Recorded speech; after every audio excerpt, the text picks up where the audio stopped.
Hi guys, Michelle Happel here from Michelle Happel Photography. For those of you who don't know me, let me introduce myself. I am a luxury wedding photographer located in Houston, Texas. Travel worldwide. I've been to New York City, Cancun, Cozumel, Nassau, just to name a few. Um, so that's who I am. If you are here watching this video, now we're getting into you. I am going to assume that you're recently engaged. So congratulations, yay! This is such an exciting time. I seriously am so happy for you. Now we know this is an exciting time, but if you have started planning your wedding at all, you also know how overwhelming and stressful of a time this can be. So that's where I come in. That's why I'm here. After years of being a wedding photographer, planning my own wedding, I have seen some of the same mistakes made by brides over and over again. So I'm going to outline some of those mistakes for you and hope it keeps you from making the same mistakes. If you know them, you'll know how to watch out for them and you can avoid them. So, mistake number 1 and 2 kind of go hand in hand. And when I get into this, you'll understand what I'm saying. Mistake number 1 and 2, I don't have one above the other. But that is budget and guest list. Now, I don't mean your whole guest list. I mean the important people that you know have to be there. Your parents, his parents, other family members. And the reason I say this, let's talk some figures. The average cost of a wedding in the U.S. is $33,000. The average cost for one here in Houston is $31,000. Each single guest can add about $250 to your budget. So now you understand why I say to know the most important people that need to be there, because it'll give you a starting off point for your budget. Not the overall budget, but it'll give you a starting off point that you know you need at least this amount of money. And then you can go from there. You can add more money from there if you have it. So that is kind of, you need both of those.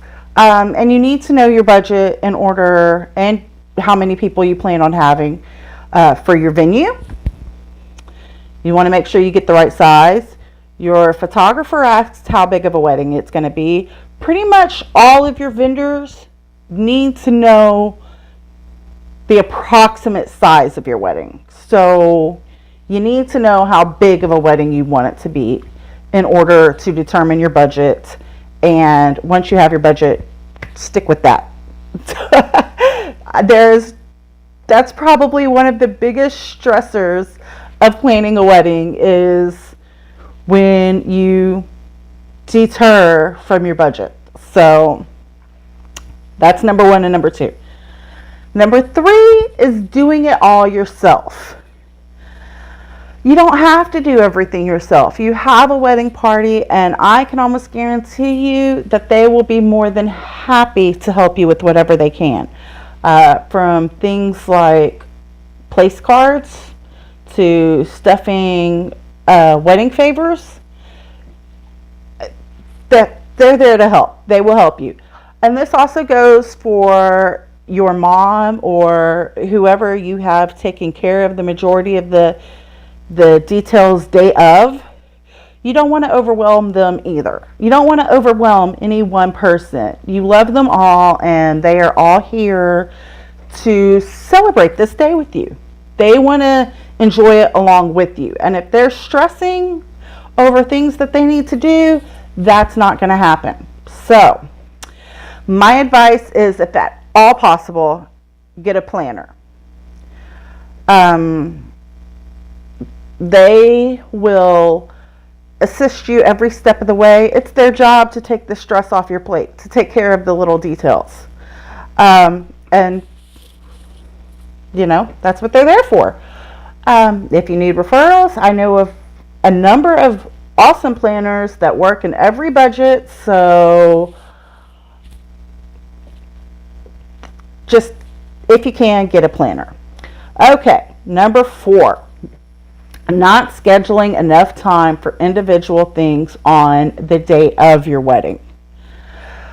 For example, your hair and makeup. If you're having your hair and your makeup both professionally done, I can guarantee you're going to need more than 2 hours. If you schedule 2 hours in for that, you are way below. And if you're having the rest of your bridal party's hair and makeup done too, it's going to take even longer.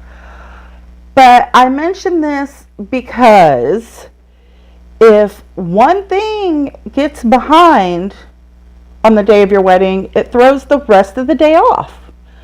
And then everyone who's involved is going to be stressed because you're not running on time. If you have a planner, they will provide you a wedding day timeline. They will take care of that.